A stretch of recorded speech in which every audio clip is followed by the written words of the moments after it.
Salut à tous et bienvenue sur PostDev. Dans cette vidéo, vous allez découvrir pourquoi certaines personnes restent pauvres toute leur vie alors que d'autres semblent avoir trouvé la formule pour accumuler des fortunes. Père riche, Père pauvre s'est vendu à plus de 26 millions de copies à travers le monde. On va voir notamment que le réel pouvoir ne vient pas du fait de gagner beaucoup d'argent, mais d'utiliser cet argent intelligemment.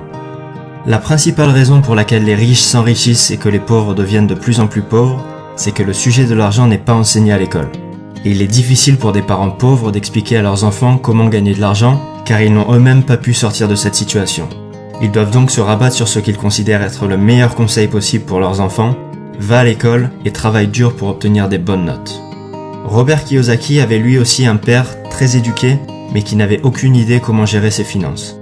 Il lui disait sans cesse que c'était mal de vouloir de l'argent, qu'il ne pouvait pas lui offrir quelque chose parce qu'il n'en avait pas les moyens, et que la meilleure solution pour ne pas avoir de problèmes financiers c'était de travailler dur à l'école.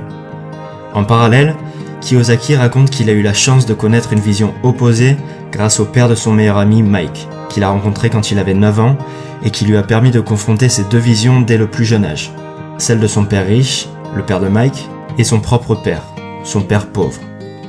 La première leçon qu'il a apprise de son père riche, c'est que les riches ne travaillent pas pour l'argent. La principale émotion qui dirige les gens, c'est la peur.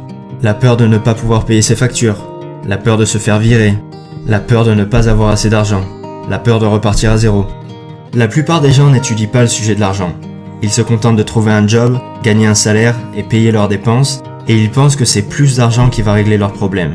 Mais ils ne réalisent pas que le problème ce n'est pas leur manque d'argent, mais leur manque d'éducation financière. Cette peur de ne pas avoir assez d'argent est couplée d'une autre émotion puissante, le désir. Le jour où on reçoit une augmentation, on commence à réaliser toutes les choses que cet argent peut nous acheter. On se dit pourquoi pas acheter une plus grosse voiture, un appartement plus grand et mieux placé, et des expériences plus stimulantes et plus coûteuses, jusqu'à ce qu'on réalise qu'il nous faut plus d'argent. Et c'est comme ça que l'argent finit par prendre le contrôle de nos vies et qu'on se retrouve coincé à travailler dans un job qui nous plaît pas, simplement parce qu'on n'a pas pris le temps de s'éduquer sur le sujet de l'argent. Robert Kiyosaki appelle ça la rat race, ou la course de rats. On s'imagine un rat de laboratoire courir dans sa cage pour trouver une sortie, alors que son sort est déjà scellé.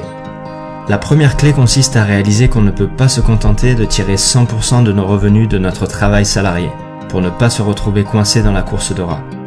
Ce qui importe, c'est pas combien d'argent vous gagnez, c'est combien d'argent vous gardez. On a tous entendu parler de ces gagnants du loto qui passent d'un seul coup de 0 à 10 millions sur leur compte en banque pour finir fauchés dans l'année. Ou des anciens joueurs de foot qui gagnent des millions à 20 ans, mais qui font la queue chez Pôle emploi 10 ans plus tard. La solution, c'est de développer son éducation financière.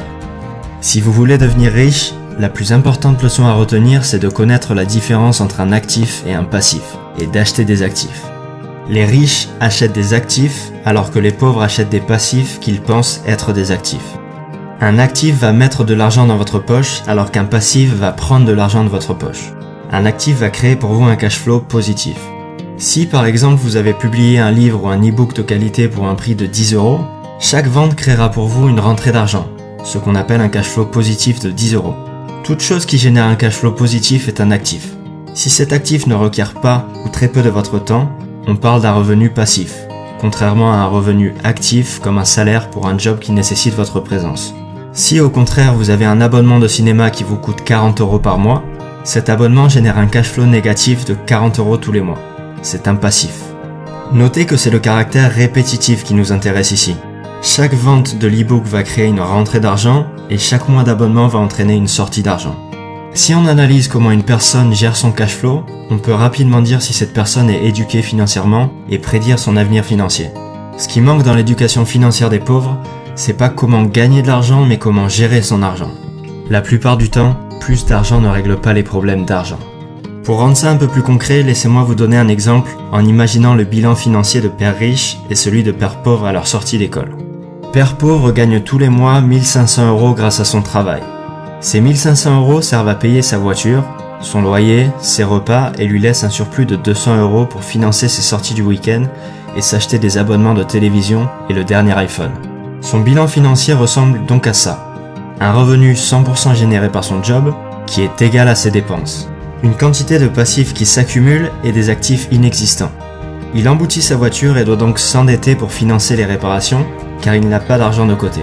La seule solution pour sortir de cette situation est de négocier une augmentation ou commencer un petit boulot à côté pour arrondir ses fins de mois. Père riche gagne lui aussi 1500 € par mois. Il couvre également ses dépenses en nécessité, mais choisit de mettre de côté les 200 € de surplus tous les mois pour investir dans la start-up d'une amie en qui il croit vraiment. 2 ans plus tard, la start-up de son ami est enfin profitable et lui rapporte 500 € tous les mois, auquel s'ajoute l'argent qu'il gagne grâce à l'e-book qu'il a écrit sur sa passion, le trail en haute montagne, qui lui crée également un revenu secondaire. Il a investi 500 € qu'il avait pu mettre de côté pendant ses études dans des actions, mais les cours se sont effondrés et il a quasiment tout perdu. Mais ça n'a plus d'importance parce que Père Riche a désormais, 4 ans après sa sortie d'école et grâce à ses 2 autres investissements, un revenu passif de 1500 €. Et maintenant que ses actifs lui génèrent un cash flow positif supérieur au cash flow négatif de 1300 € généré par ses dépenses en nécessité, Père Riche a atteint son indépendance financière. Il peut choisir de continuer ou non de travailler dans son job. Son bilan financier ressemble donc à ça, un revenu qui provient pour 50% de son job et pour 50% de ses actifs, nettement supérieur à ses dépenses et beaucoup plus d'actifs que de passifs.